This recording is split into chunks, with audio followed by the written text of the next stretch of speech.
after like a whole ass day, I have a fridge in my kitchen now.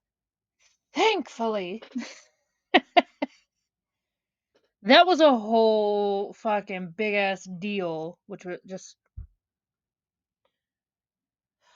I don't like shopping or buying appliances, dude. It's always some fucking big situation. It can never just be, okay, I'm gonna get this, this is gonna go this way, and it'll be done. Nah, bro. Fuck that. I'll hold off on buying any more appliances for like a few months, dude. Like, I don't want to deal with that fucking headache again. Anyway, episode 8 of the Killers by State series, right? We are going to. Where are we going? We're gonna jump to Delaware. Known for its peacefulness, has had very few serial killers in its history. So good on that. Good on that, bro. But the most notorious is Stephen Brian Pennell, also known as the Route 40 killer, who is recognized as Delaware's only known serial killer in modern times, by the way. Pennell was convicted of the murders of 2 women and suspected of killing 3 others between 1987 and 1988. His victims were mostly abducted from U.S. Route 44 near Bear, Delaware. Another another historical figure is Patty Cannon, who operated in the 1820s and is considered one of the earliest recorded serial killers in Delaware. She was known for her involvement in the kidnapping and illegal sale of like free black people and slaves, right? These cases are rare and stand out due to the state's generally low crime rate. For more detailed like information, you can like always explore the various resources that delve into the history and investigation of these crimes. Like, Delaware doesn't have much. Okay.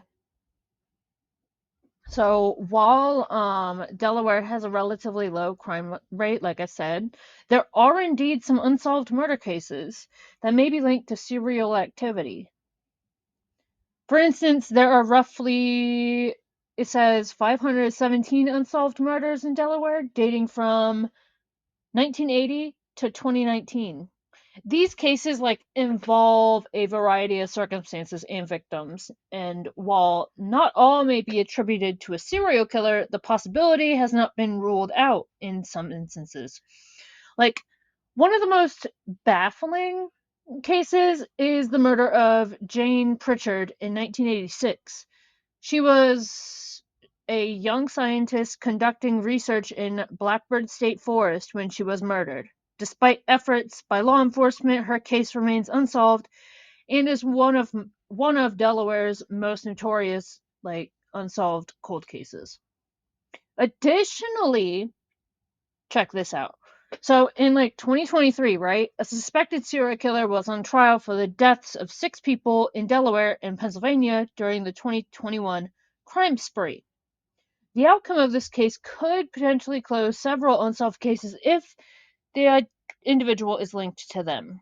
Delaware has several unsolved cases that continue to intrigue both law enforcement and the public. A few notable ones are, how do I say this name? Nefertari Trader. Nefertari was last seen being forced into a car outside her home in Newcastle on June 30th, 2014. Despite extensive searches, she has never been seen again. The second one, Jontel Johnson, a pregnant 15-year-old who disappeared from her family's apartment in Newark on February 3rd, 2010. Her case like remains a mystery. So Suzanne Ledyard, a teacher whose body was found in the Brandywine River in 2019. So there's been like a lot of evidence suggesting foul play. Her death remains unsolved. Linda Ann Moody Armstrong. That's a long name. Murdered in 1993, her case is one of the many that remain without closure in northern Delaware. Another one is Carmen Rodriguez, a mother who was murdered in 2000, leaving behind a case that is yet to be solved.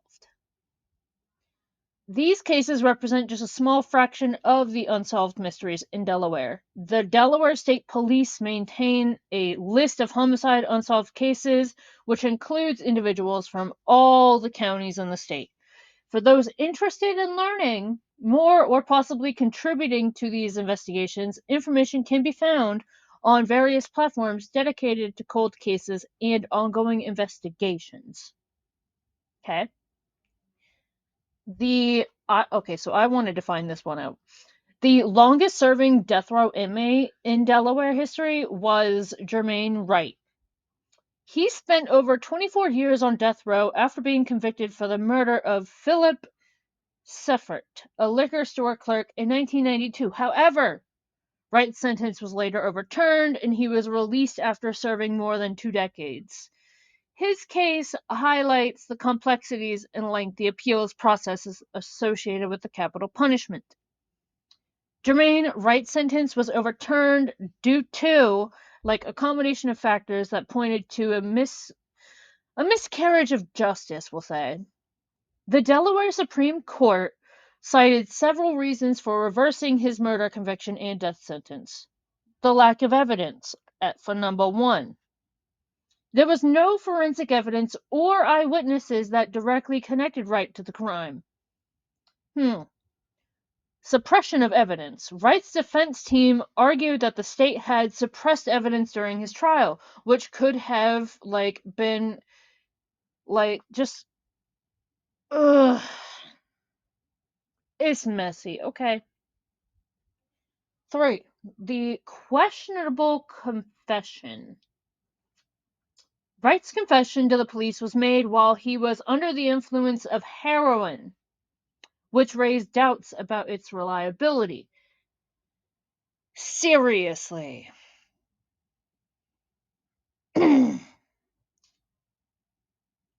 Another thing was the credibility of witnesses. The credibility of the witnesses who testified against Wright was challenged, and one of the key testimonies was later recanted.